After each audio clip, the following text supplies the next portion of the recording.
The Bengals made a bunch of changes on both sides of the ball against the Green Bay Packers, and some things seemed to work for Joe Flacco and the offense. Let's break down what changed and what worked on film.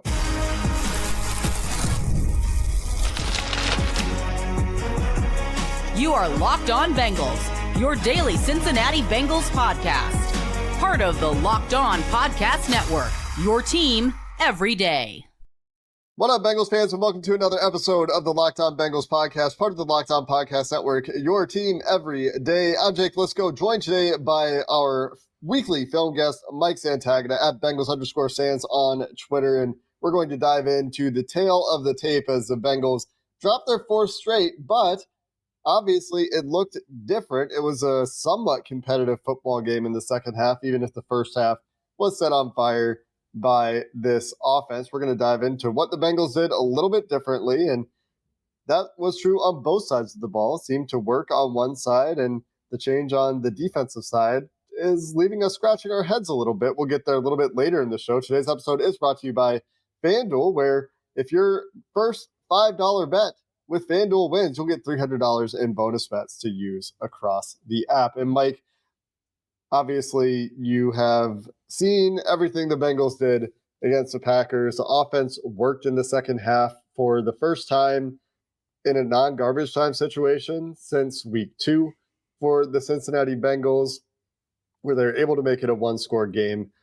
Numerous times in the second half, they were 1 3rd and 8, 3rd and 9 stop away from getting the ball back with a chance to get a potential game-winning drive or a chance to take the lead late in the fourth quarter against the Green Bay Packers after Zach Taylor correctly went for 2 and made it, which we didn't credit him for in yesterday's episode. But as Mike Tomlin is questioning what Andrew Berry is doing in Cleveland by trading a quarterback to a division rival that's hurting in that area, we're going to dive into what Joe Flacco did. It was a rocky start for Flacco in this Bengals offense. Obviously, the first 2 play calls of the game left some fans frustrated, for lack of a better word. But what did they start with in the game plan for Joe Flacco before they figured out that, oh, this guy can actually execute in the quick game, and it's working because we have these wide receivers that can win? And we'll get to how they got to that transition as well. But what did they start with that wasn't working in your mind before they settled it?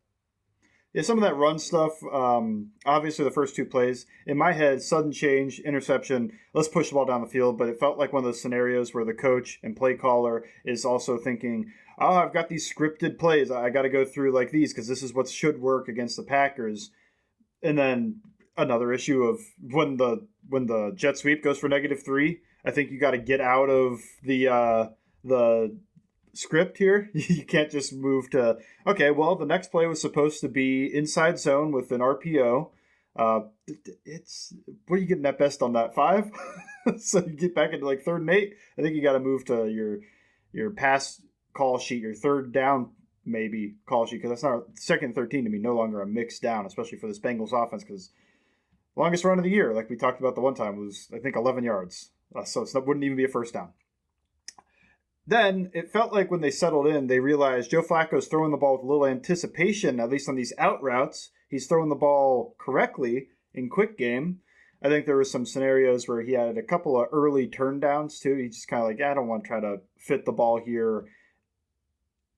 Whereas later, you could see him giving his guys chances, obviously. Look at the 2 Jamar Chase plays, especially that touchdown, where he's just like, I'm going to go, oh yeah, Jamar Chase is awesome. Let me go give him a chance to go make a play on the ball.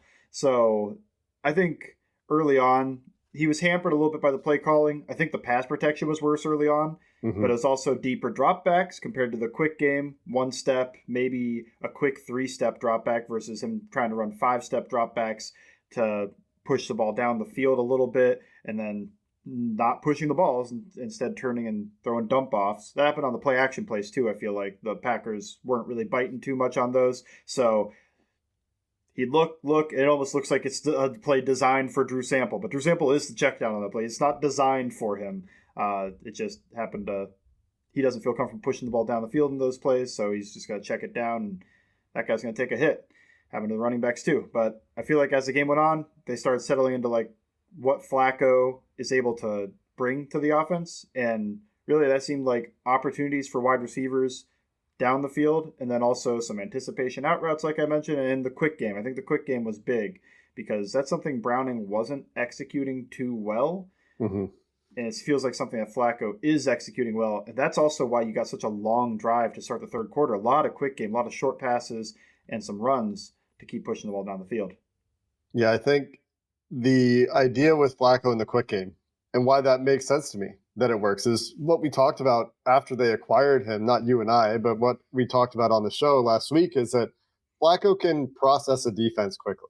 He's seen enough defenses that, yeah, he's going to make mistakes sometimes. He's not Joe Burrow as a processor, but he's also not Jake Browning as a processor. He's somewhere in between, which means he can figure out where the ball should go and get the ball there on time. And you mentioned the out routes, but he also hit a couple in breakers with good accuracy and anticipation, where we talked about the anticipation lacking in Jake Browning's game. And it's not like Flacco is the best anticipatory thrower on the planet, and Joe Burrow might be, or certainly one of them, but he's good enough in that area. He's a good enough processor. He's a good enough anticipatory thrower. The accuracy, for the most part, is good enough. There are a couple balls that are obviously a little bit inaccurate, but he's giving guys chances for the most part. And one of the other things that was really entertaining to me that you mentioned, him eventually figuring out, oh yeah, these guys are really good. He described in his presser the way a couple of individual plays that impressed him about Jamar Chase, and one of them, and T. Higgins. One of them was an out route that he threw. He said he threw a quick out to Jamar. It was a terrible spiral, hardly had a grip on the ball, and Jamar just plucked it out of the air. Didn't have to use his body at all, just hands catch. And then he mentioned T. Higgins, same thing, on a slant, hands catch, away from his body, extending away from the defensive back, instead of Flacco described as, he's seen a lot of guys in his career slide and try to catch that against their bodies. And the comical thing about it to me is that, and I mentioned this after they acquired Flacco, this might be the best pair of receivers that he's ever thrown to. Like, he threw to Anquan Bolden back in the day, and Bolden was obviously really good. That was a long time ago, obviously. But he's definitely experiencing something now in terms of receiver quality that I don't think he's experienced in quite a while. And it was just funny to see him point that out. But you mentioned that they got to quick game quite a bit. The run game also started to work in the second half, and I want to make sure we talk about that as well. But is that transition to quick game something that we think is sustainable in terms of can you do that? Can you live like that if you have to live like that? Because you mentioned the protection was better in the second half.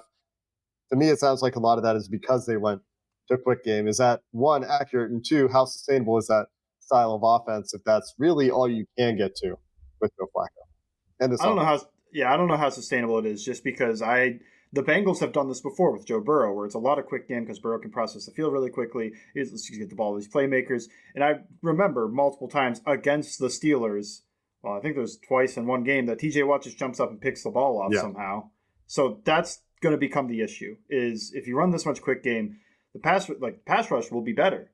They're going to be getting their hands up instead and trying to force turnovers instead of coming after you when you're getting the ball out that quick. So you have to be able to kind of put some of the other stuff in there. They have to be able to get to it. I don't think it's sustainable to just run a quick game the entire way down the field, especially this week coming up on Thursday. But I think it's also important to have it in there. There has to be some type of marriage with this. And it doesn't even have to be plays that are really pushing the ball down the field. We talked about some of those middle of the field vertical stretch concepts like levels and drive that Browning just wasn't able to read. Flacco's been in the league a long time. He should be able to read that. I think those plays work. The wrap in stuff, they weren't really getting to it too much with Browning. I think they ran it once this past week. I think that'd be something they can get to a little bit more. Just some stuff that's not complicated reads. Guy comes up, throw behind him, guy stays back, throw underneath. Yeah, it's pretty simple. Crazy stuff. concept to high-low a defense in the NFL, Mike. What do you mean? Yeah, so you high-low the middle of the field or the outside, whatever he's more comfortable with. But I think then you get the ball. The reason I like middle of the field is because you get the ball to like Jamar Chase running in the open field. That's a pretty nice scenario. And it hasn't happened too much, but one of the reasons you bring Noah Fant in, especially with Gesicki maybe missing some time, is he can run after the catch. So if he's the guy running the wrap in, we saw Gesicki, the guy, as a wrap in a few times, and Gesicki's not going to go make much after the catch. He's probably going to catch the ball really well and then just step forward until a guy hits him. Noah Fant stays on his feet a little bit better. So step forward, maybe run over somebody, maybe just stay on his feet through contact. So I like the idea of adding in some more drop back passes in there. I think that's when it gets really tricky on the offensive line. That's the part of the coaching staff here is what you have to be able to marry quick game and standard pass, drop back pass, because too much quick game, you're going to see balls batted. Mm-hmm. I also want to talk a little bit about the ineffectiveness of the play action game, the screen game for the Bengals, and a question I have that sort of a take there. We'll get to what worked in the run game, how the offensive line played, as well as we wrap up our thoughts from film on the offense that at least showed some signs of life in the second half, even though they set the first half on fire. That's coming up next. Nobody likes paying rent, but if you have to pay rent, you might as well get something for it, and that's where Built comes in. Built is changing the game by turning your rent payment into real rewards you can actually use. When you pay your rent through Built, you'll earn flexible points that can be redeemed toward hundreds of hotels and airlines, a future rent payment, your next Lyft ride, and more. But it's not just about rent with Built, it's about rewarding you around your entire neighborhood. I love that it makes your rent work for you. You're earning points with every month on something you already have to pay. It's made everyday life feel more rewarding, from your neighborhood to your travel plans. Turn your rent into rewards and start earning points around your neighborhood by going to joinbuilt.com/LockedOnNFL. That's JOINBILT.com/LockedOnNFL. Make sure to use our link so they know we sent you. We're also brought to you today by a Rugiet. When you have a bald eagle standing on top of a silverback gorilla riding a Tyrannosaurus Rex, what do you get? Confidence. Pure confidence.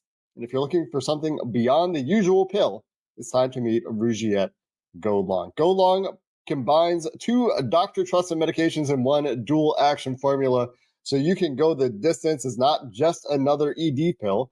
It's a total game changer for confidence, with effects lasting up to 36 hours. That's all day, all night, and even into the next day. If you're ready to level up your confidence, head to Rugiet.com, Rugiet.com, and use promo code LOCKEDONNFL for 15% off your first order. That's Rugiet, Rugiet.com, promo code LOCKEDONNFL. Make sure to use our code so they know we sent you. Mike, let's talk a little bit about what was happening on a couple of plays in particular that makes me think the Bengals just actually don't know how to put this stuff in. And play action screen game. The play action game, this has been a consistent issue, I feel, for a couple of years now, where teams just aren't buying the Bengals play action screen game. In this game and in some other games, it's not the worst screen game in the NFL, but it's certainly in the bottom half, I would say, in terms of the way the Bengals execute the screens. And the reason this thought came to me is because somebody tweeted at me during the game, like, this is the most predictable offense I've ever seen. The Packers were running that screen before the Bengals even released the running back to the screen area on one particular running back screen. And my take there is that they don't have the personnel to do this, but also don't install and run some of these plays in a way that confuses the defensive keys at all. I think the way they run play action and screen game makes it really easy to process quickly and really easy for defenses to react to. What are your thoughts? I kind of agree with this. There's not much window dressing on the screen game. Think of how the Packers are running some of their jet sweeps and end around handoff type stuff. You got a jet sweep coming across, and then you have a play off of that, where the jet sweep comes across and you hand it to somebody else going the other way.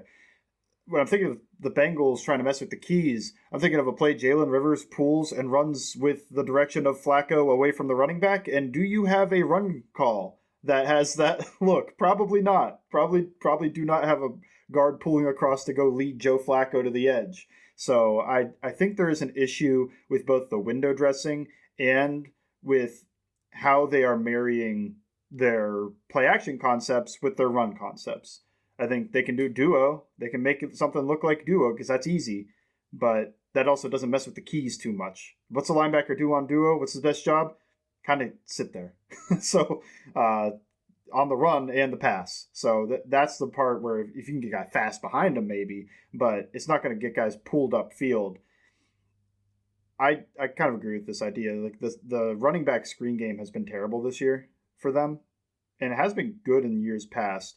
I think part of that is just you've got the Jamar Chase jet sweep in there, I would like that more if they ran that on first down, the first play of the game, and you kind of have the Kyle Shanahan thing of we run plays sometimes just because we want to run something off of it later. I don't see the Bengals running stuff off of that play. They jet sweep Jamar Chase. They kind of hand it off a lot of the time. Not every time. There's weeks past that they've run something off of it. But if you're going to run that first play of the game, you might as well bring it back for a screen. Just have them go the opposite way of the screen. I think they do run some run plays off of it. I think they did in this game. I feel like there's at least one play where Jamar was in motion and it looked like a jet motion and it was kind of a misdirection for a running play. But in general, I think when you say that they don't sequence or don't build things off of the marriage, we've been talking about this for years too, the marriage of the play action game versus the running game, and the marriage of the entirety of the offense so that you can do things that look like each other but actually try to generate some explosives off of it. It's just not something this team has done well, and I think that continues. So maybe a little bit of a broken record on that topic, and maybe a little bit of a broken record spending another week talking about the offensive line play. I thought that Dalton Risner was what we thought Dalton Risner would be in this game, adequate or better pass blocker, given against a defensive line, a defensive interior from Green Bay that didn't test him very much, and Micah Parsons went and found Jalen Rivers a bunch in this game. Tough game for Jalen Rivers in pass protection in particular. Orlando Brown got beat that one time pretty bad by Lucas Van Ness, where Van Ness just got off the ball much better than him. But what were your overall thoughts with the offensive line in this game? Was it kind of a quick game, made them look better kind of thing, or do you think there was legitimate improvement in the second half? Because the pressure rate in the first half for Flacco was like 50%. It was like, oh no, everyone that said Flacco is going to die behind this line is right. And then the second half, and by the end of the game, it was 27%. So the second half, between quick game and potentially guys playing better, protection was a lot better. Yeah, I think guys played better, but I also think it was the quick game really helped them. Now, it's, both is a coward answer, but it's also often true. So guys play a little better because you didn't see, like, it was quick game. Jalen Rivers is on the ground and Michael Parsons running right at him, but the ball's out. Like, you didn't see that too much. But I also think, well, when you only got to hold up 2.25 seconds compared to 2.5 to 3, you're going to look a little better knowing that you don't have to hold up forever either. So I think the quick game helped them out. That's always been their best help because they don't really have a run game. Yeah. And but I also think guys played a little bit better in that second half too. So I don't want to take too much credit away from them either. Couple things. First, Flacco's average time to throw on his clean stats was 2.13 seconds, so 2.25 seconds, a little bit generous for how long the offensive line actually had to hold up on average on the plays where he got the ball out and wasn't pressured. His splits, obviously fantastic when he was kept clean, 70% completion rate. Both of his touchdowns, a passer rating of 105. When he was pressured, passer rating about half of that. About half of that. 52.5 was the passer rating when he was pressured, completing just 45% of his passes, 1.5 yards per attempt, 16 yards on his 12 pressured dropbacks for Joe Flacco. So obviously, and this is something we talked about leading into the game, you keep Flacco clean, he's going to be better. When he has to move off his spot, not great. Not great moving and throwing at this stage in his career, especially, and I don't think it was ever a particular strength of his game.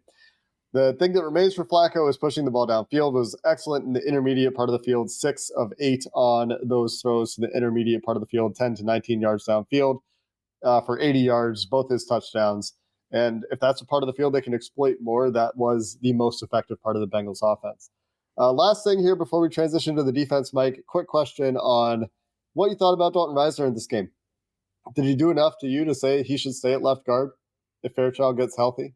Or do you think it was more of a product of the matchup? Or what was your takeaway from watching Risner? Because I think the PFF grade is going to garner some attention this week. Oh, I didn't see it. I thought he played pretty well, especially in pass protection. It was kind of what the Risner were expecting. Run game, it was also the Risner we were expecting, but we've talked every week about, like, the Bengals offensive line just doesn't run block. Nobody on this team really run blocks, so it's kind of hard to fault them too much. But yeah, I personally, I'd probably still play Fairchild. I think what you're looking at would be, does Risner take back over right guard? I think because Rivers was an issue this week.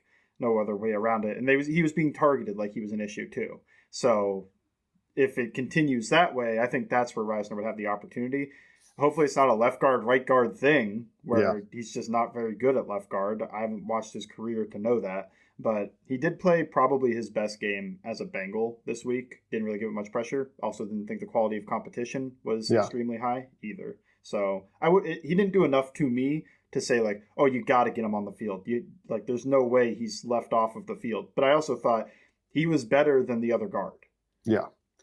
The other guard was getting picked on by Micah Parsons, so, there's some cause and effect there. Like, Parsons identified that as a weak link, but also when Parsons has picked you as a weak link, you're probably going to look worse. So a little bit of a chicken and an egg issue there. Let's get to the defense, Mike. Big changes at the linebacker position for the Cincinnati Bengals. DJ Turner, awesome game. We'll finish up with thoughts on this defense that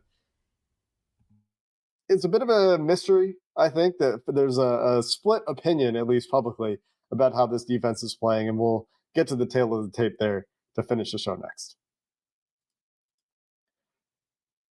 We're brought to you today by FanDuel here on Locked On Bengals, and, well, FanDuel has an awesome offer for you if you're new to the platform that you don't want to miss. Right now, new customers can bet just $5, and if you hit that bet, $300 in bonus bets are coming your way. You just pick a bet, you put $5 on it, and if you hit that bet, you'll unlock $300 in bonus bets to use across the app. So, for example, if last week you thought 14 points is too many points, there's no way the Cincinnati Bengals are going to go lose another game by 14 plus points. And you make that bet between the Bengals and the Green Bay Packers, well, you could have got $300 in bonus bets to use across the app. It makes it easy to play. It makes watching football more exciting when you have those player props on the line. Drew Sample, anytime touchdown scorer. Are you that sicko? Well, then you'll be sweating out Drew Sample when the Bengals get to the red zone. Whether you're casual or you love diving into the stats, FanDuel makes the game day experience so much better. So what are you waiting for? Visit FanDuel.com, download the FanDuel app today to get started. Mike, let's start with the linebacker change. Green dot goes from Logan Wilson to Barrett Carter. Barrett Carter plays every defensive snap for the Cincinnati Bengals. Logan Wilson plays 12 defensive snaps for the Cincinnati Bengals. He's the third linebacker when the Bengals go to base, which they stopped doing essentially after the first couple drives of the game. Don't think the young guys played particularly well at linebacker. There's obviously the viral clip of the Bengals parting the Red Sea on the Josh Jacobs touchdown run. There are way too many missed tackles. The missed tackle low light, unfortunately, for the Bengals rookie linebackers in this game is at least 6 plays. What were your thoughts watching those guys, and why? What are we doing? Why is Logan Wilson gone to the bench here? Yeah, it's a little bit surprising for me because I didn't really see a play that could have insinuated it. I didn't hear chatter all week about Logan Wilson's running with the twos in practice. Maybe I'm just not plugged in for that. But a little surprising when I'm out there. Oh, I don't see 55. And I just didn't see him the entire second half either. And they didn't bring in Burks either. So it's not like they replaced Logan Wilson with Oren Burks in those scenarios.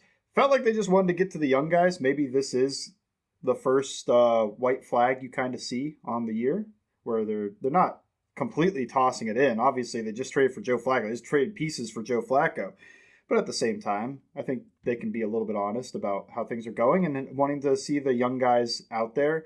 Felt like it wasn't a particular play that knocked him out because of how early this happened. Instead, it was just the plan all week. It's a little surprising, and I do not think that Barrett Carter and Demetrius Knight really played to a level that makes you think they made the right call to win this game. But if that's the plan to try to get the young guys experience, how can they get better sitting on the bench, too, is another way to look at it. You look at the guys that played every defensive snap for the Cincinnati Bengals in this game. Barrett Carter, talked about him being the green dot, so he's on the field every play.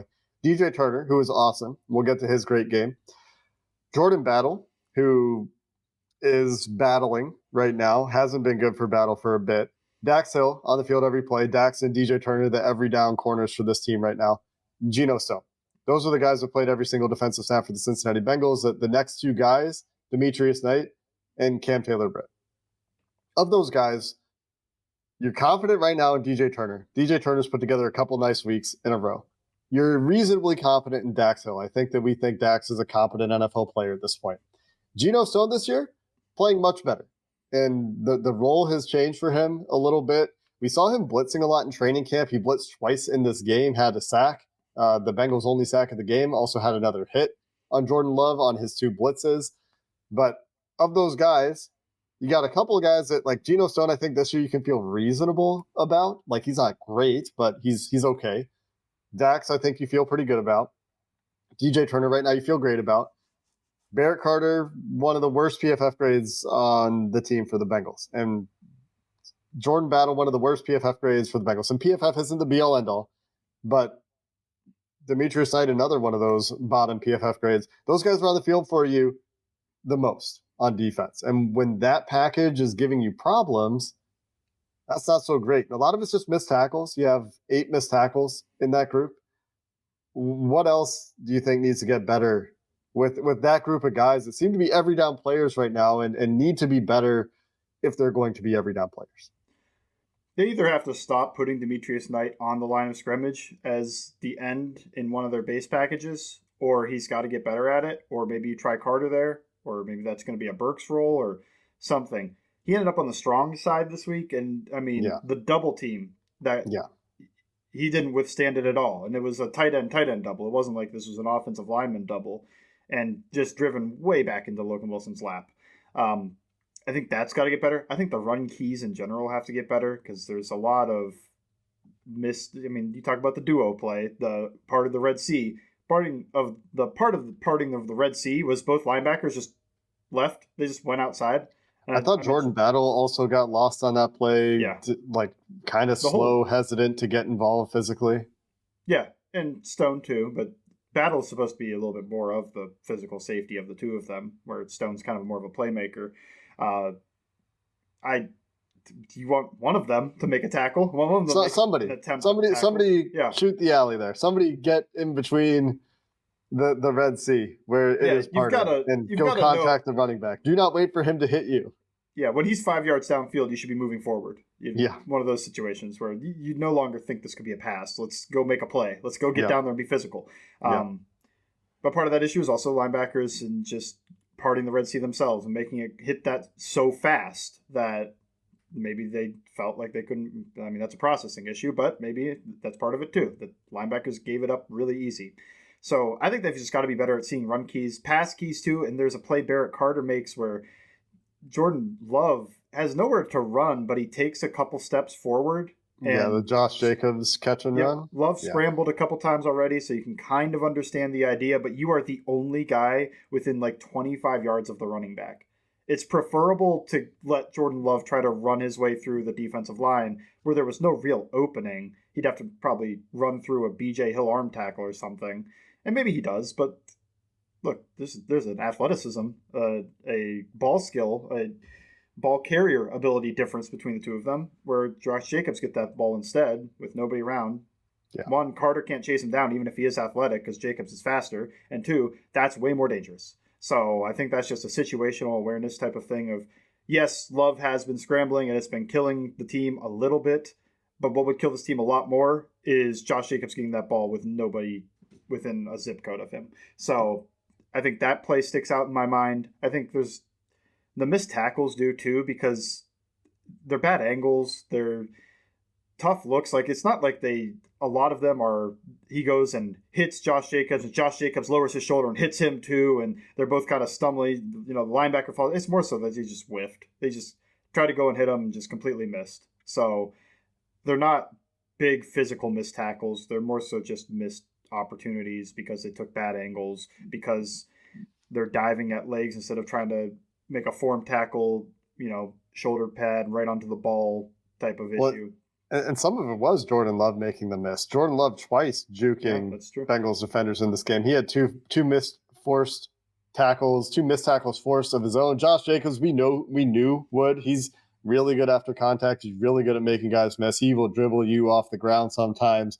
Didn't dribble anybody off the ground quite, but had some comparable plays. 5 missed tackles forced for Josh Jacobs. And that's going to happen to some degree, but tackling was not good from the linebackers, who was good on the Cincinnati defense and really the star of the day on defense. DJ Turner, at least 4 pass breakups, one of which led to the interception, targeted 8 times, only gave up 3 catches for 22 yards. At some point, the thought in my head was like, yeah, please, like if you're going to target, please keep throwing the ball at DJ Turner. Like, it's going great for you. He's gotten his hands on more of your passes, Jordan Love, than your intended receivers on those plays. And, Barrett Carter targeted 7 times, gave up 7 catches for 86 yards. Jordan Battle charged with 4 catches on 5 targets for 94 yards, including the backbreaker, which was probably his responsibility on Golden coming across the field on the crosser into his zone. But DJ Turner, awesome game for him. What were your thoughts as you watched what was working for DJ Turner? Because it feels like it's been a couple of weeks where DJ's been good in man situations specifically, but sticky coverage for DJ. Yeah, man, and also doing a good job of plastering guys in his zone when Jordan Love tried to escape, because that's how he got the interception too.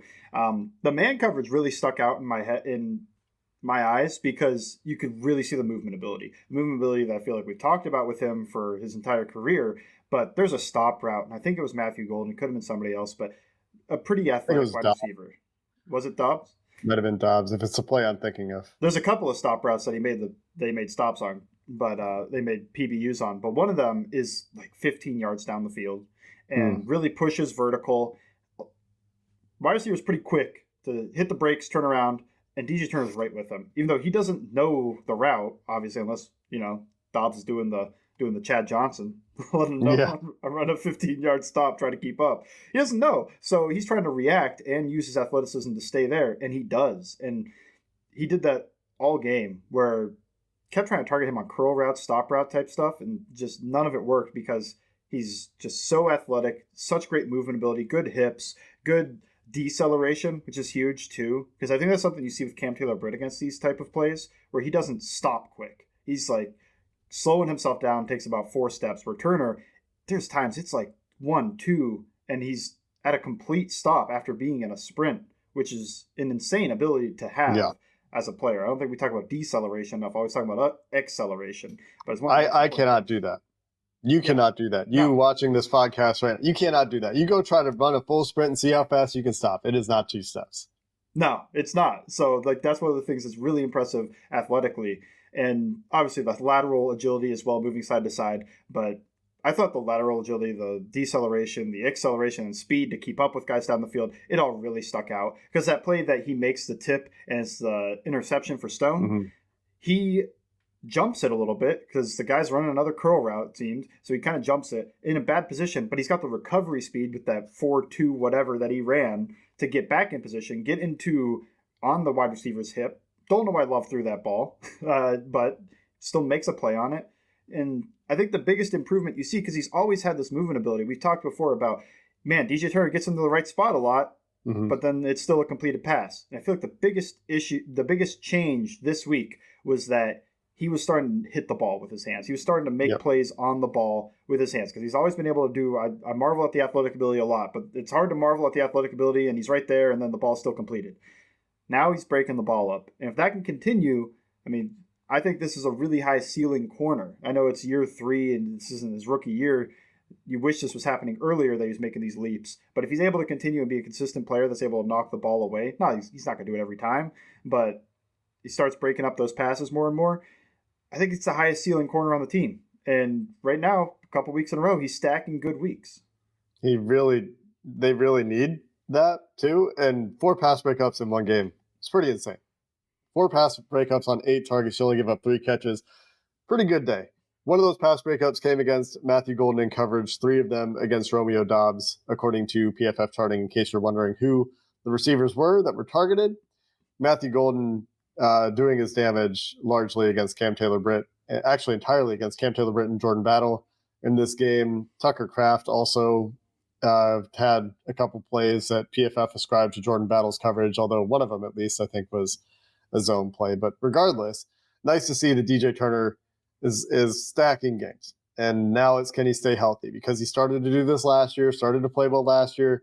Now they need him to stay healthy. They need Dax to stay healthy. And if you can have a couple of guys there in your secondary that you can build this thing around, in Dax and DJ Turner, both of those guys potentially looking for second contracts here soon, then at least you have something on defense, because they really need those building blocks. And we'll see if Shamar Stewart can get back and start to be one of those. Miles Murphy in relief for Trey Hendrickson this week after Trey went out with the back injury. Not good. Missed tackles, not generating much in the way of a pass rush. So That's a bit disappointing. Joseph Osai, obviously not a building block, although he had a couple of really nice plays early in this game. It wasn't consistent throughout the game. More of a mixed bag after that. But they got to find ways to be more consistent with these every down guys that are not DJ Turner in this defense, because it wasn't very good against the Packers. And I don't think it's a story unless you want to argue they got gassed from playing so much in the first half. It's not like they were on the field that much more than the Packers defense by the time this game was over, because of the way the Bengals offense started to move the ball in the second half. So we'll see how it is this week. Pittsburgh offense shouldn't be as good, but Aaron Rodgers is still Aaron Rodgers in some capacity over there for the Steelers. And we're going to have to shift gears quickly here on Locked On Bengals short week. Bengals playing on Thursday. You can find Mike's writing over at bengalstalk.com. You can find him on Twitter at Bengals_Sands. Make sure you're following for the Coaches Clinic of the Week, which I still don't think he's posting, and a variety of great film takes and cut-ups of what the Cincinnati Bengals are doing. Until next time, thanks for listening to this episode of the Locked On Bengals podcast. Hoo day, and have a good one.